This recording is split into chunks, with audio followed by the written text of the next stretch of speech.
زخوركم ناي جنبار سمين وراء كوماند زخوركم ناي أرمع سران كلتن أمرارها كوماندن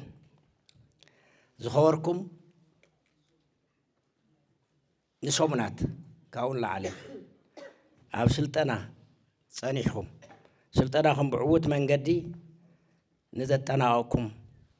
بصوت دما نقعد سولكم كل دلي ناي سراويتنا الأخ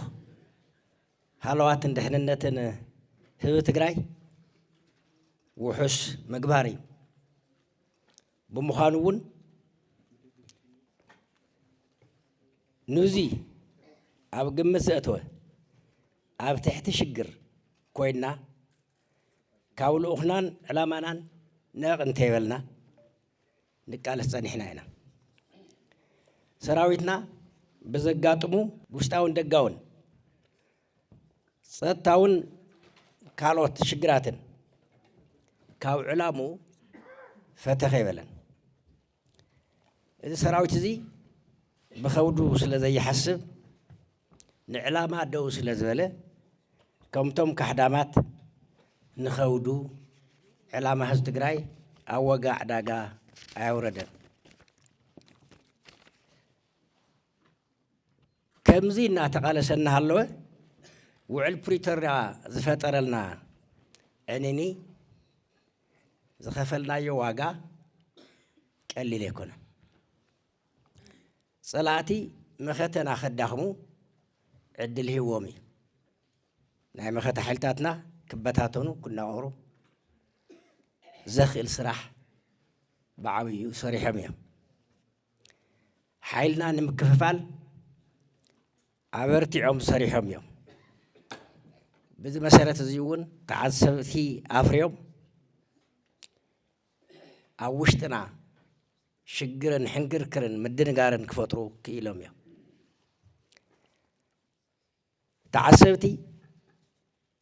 عند حرت فتيرم علامة هستقرأ زي كونس علامة أمي من الساخو علامة دما كودومي علامة دما نايقلهم روحاي سلازو تعسوتي زين مفصام تقراين من بركاخن نحنا خافتم بالصقناتات زبل صناينا سلازو خونه من كمان الله بالصقنا زجمر كايو زي فصم كايو جينوسايد نعهز فصم أو قلنا خلنا حزب تقراي نمن بركاخ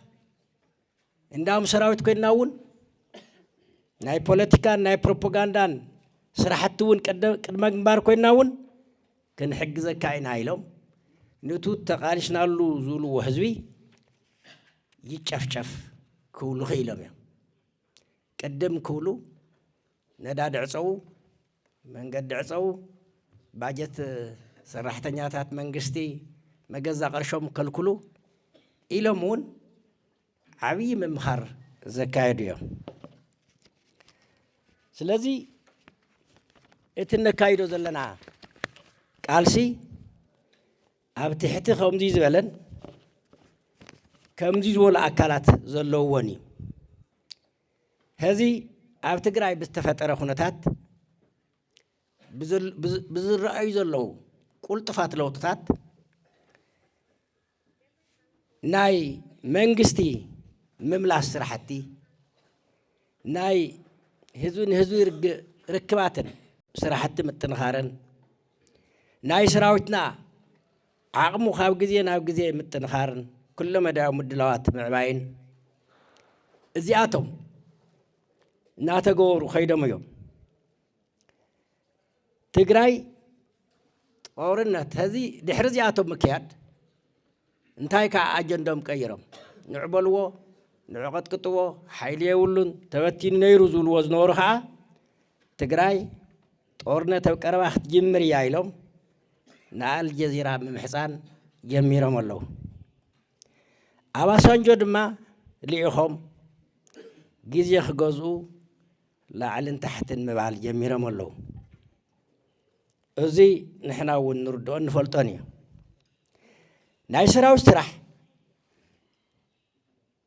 لوخ نمفتصام نوجئ مدلاوني سراوتنا زحازو من قدي عطنا خيرون تقتلو هالواتن دحننتن حزب تግራይ ዝረጋገጸሉ ምቹ እዋን ህዝዩ እንተስ በሰላማዊ መንገዲ እንተስ ተገዲድና ብናአቶ ኩናት እንተስ ብድርድር እትዕማምና ክንፍጽሞ ኢና ሱቅ ኢልና ጸላእትና ተጸበና አይኮና ንቅመጥ እዚ ንምዕዋት ሰራዊትና ተልእኮ ንምፍጻም ዝጀመሮም ስራሕቲ ኣለዉ ኣጠናኺሩ ክቐጽል ኣለዎ እዚ ጭርሖ እዚ እውን ህሉ ኩነታት ናብ ረብሓና ንምቕያር ንዳሎ ዝብል ኣሎ ስለዚ ህሉ ኩነታት ናብ ረብሓና ንምቕያር ሓደ ናይ ውሽጢ ጽሬት ናይ ምሕላው ባንዳታት ናይ ምጽራይ ስራሕቲ ጀሚርና ያለና ተዓዊትና ኣለና ዝቀረየና ድማ ኣጠናኺርና ክንከይድ ኣለና ካልኣይ ናይ ጸላእቲ መደናገሪ ፕሮፓጋንዳ ትርጉሙ ተረዲና ናይ ምፍሻልን ምቅላዕን ስራሕቲ ዕሪና ክንካይድ ኣለና ጸላእቲ እንትደኽሙ ዋና ሓይሎም ገይሮም ዝጥቀሙ ኣብ ፕሮፓጋንዳ እዩ ኣብ ዝሓለፈ እውን ኣብዚ ስልጠና ጠቂሰ ነይረ ጸላእቲ እንትዳኸሙ ናብ ፕሮፓጋንዳ ንምንታይ ይኣትዉ ተባሂሉ እቲ ካሊእ ዓቕሞም ስለጠለሞም እቲ ፕሮፓጋንዳ ኣብቲ ሽዑ እዋን ኣይጠልቦምን ኣብ ኢዶም እዩ እቲ መሳርሒ ስለ ዝኾነ ኣብ ዓብዪ ናይ ፕሮፓጋንዳ ስራሕቲ ኣትዮም ኣለዉ ደርጊ ክንድምስስ እንተሃለና 10 ምናምን ዓመት ተቃሊስና ኣብ መጨረሻ 82 ጀሚሩ ክሳብ 83 ዝነበረ ፕሮፓጋንዳ ትፈልጥዎ ኢኹም ንኤርትራ ተገዛእቲ ናይ ቃልሲ ትግራይ ኢትዮጵያ ንምግንፅፃል እዩ ተገንጣዮች እዮም ናይ ኤርትራ ሓሻኽር እዮም ናይ ዓረብ ልኡኻት እዮም ዘይተባሃልናሉ ነገር የለን ትውልዶም እውን ተመመራርሓ ኤርትራውያን እዮም ዝብሉ ኣብቲ ሽዑ ተፈጢሮም ዝነበሩ ንኣብርሃም ያየ ገብረመድህን ኣቶ ገብረመድህን እዮም ዝበሃሉ ኣትዮም ዋና ናይ ፕሮፓጋንዳ ካፍቶም ሽዑ ዝነበሩ ደርጊ ዝበልፁ መበራበርቲ ኮይኖም ፀረ ትግራይ ዘመይቶም እዮም እቶም ሕዚ ኣብ ጉያ ወይ ውሑቕፊ ብልጽግና ኮይኖም ፕሮፓጋንዳ ዘካይዱ ዘለዉ ከዓ ሽዑ እውን ብፕሮፓጋንዳኦም ዝተዓናቐፈ ቃልሲ የለን ሕዚ እውን ዘካይድዎ ፕሮፓጋንዳ ዘተዓናቐፍዎ ቃልሲ የለን ጸለመታት ክቕፅሉ ይኽእል እዮም ያው ርዱእ እዩ ኣብ ሞት ኣፍኣፍ ናይ ዘሎ ጸላኢ ኩሉ ነገር ይሉንታ ብዘይብሉ ናይ ምጽልምታን ምሕሳውን ስራሕቲ የካይድ እዮም ብፕሮፓጋንዳ ድማ ቅድሚ ሕዚ እውን ኣይተዓንቀፈን ሕዚ እውን ዝዕንቀፍ ነገር የለን ስለዚ ኩሎም ናይ ፕሮፓጋንዳ መበገሲኦም ተረዲና ናይ ምቅላዓቶምን ናይ ምፍሻሎምን ናብ ረብሓና ናይ ምቕያሮምን ጉዳይ ኣበርቲዕና ክንሰርሕ ኣለና ካሊእ ኩሉ መዳያዊ ብቕዓት ናይ ምጥንኻር ስራሕቲ ነዊሕ ጌርና ኢና ካብ ንሰርሕ እዚ ድማ ናብ ዝለዓለ ደረጃ ንምብፃሕ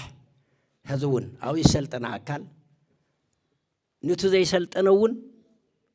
ከሰልጥን ምቹ ኩነታት ክፈጥር ምስ ግዜ ከቀዳደም ድማ ትግበር ዘሎ ስራሕና እዩ ኣጠናኺርና ክንቅፅለሉ ዘለና እዩ ካሊእ ኩሎም ዓይነታት ስልጠናታት ብፅሬት ክነካይዶም ኣለና ኣብዚ ብፅቡቕ ደረጃ ኣጠናቒቕና ኣለና ቶም ቀጸልቲ ኣብ ስልጠና ንሰርሖም ኣብ ምድላው ስራሕቲ ንሰርሖም ኣብ ካልኦት ስራሕቲ ነካይዶም ብፅሬትን ብጥንቃቐን ክነካይዶም ከም ዘለና ድማ ክሕብር ይደሊ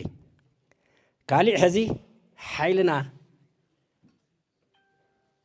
እንጥር ንፈል ጊዜ ሓይልና ንእክወል ጊዜ ስለዚህ ዘለና ሓይል እውን አሰጣጤምና ብቑዕ ጌርና ካልእ ሓይል እውን ብቕዓት ምሳና ዘቆፅሉ ዓቕሚ ክፈጥር እናሓሰብና ምስ መፀ ድማ እናሃነፅና ካባና ብተፈላለየ መንገዲ ተደናጊሩ ዝወፀ ድማ ኣብ ኣሃዱ ከኣቱ ብምግባር ስራሕትና ኣጠናኺርና ክንቀፅል ይግበአና እዚ ከተጠናኽሩ ድማ ሓደራ ይብለኩም እዚ እንተጌርና ተልእኾና ብብቕዓትን ብዓወትን ከም ዝዛዘም ርግፀኛታት ኢና ህዝብና እውን ብቓልሲ ዘጥረዮ ሓይሊ እዩ TDF ናይ ህዝቢ ሓይሊ እዩ ናይ መኸተ ሓይሊ እዩ እዚ ሓይሊ እዚ እንትስእ እንተሎ ደልዮ ክሰርሕ ይኽእልን እዚ ሓይሊ እዚ ካብ ኢዱ እንተወፂኡ ብቲ ብፕሮፓጋንዳን ዕግርግርን ክንምንጥሎ ኢና ክነኽስሞ ኢና ክንብትኖ ኢና ዝብሉ ዘለዉ እንተተመንጢሉ ልዕላውነትካ ንምርግጋፅ ሃለዋትካ ንምውሓስ ከም ዘይከኣል ፈሊጥካ ሰራዊትካ ክትጠናኽር ሓደራ ክብል ይደሊ ዘላለማዊ ክብሪ ንስዋዕትና ትግራይ ትስዕር ክንዕወት ኢና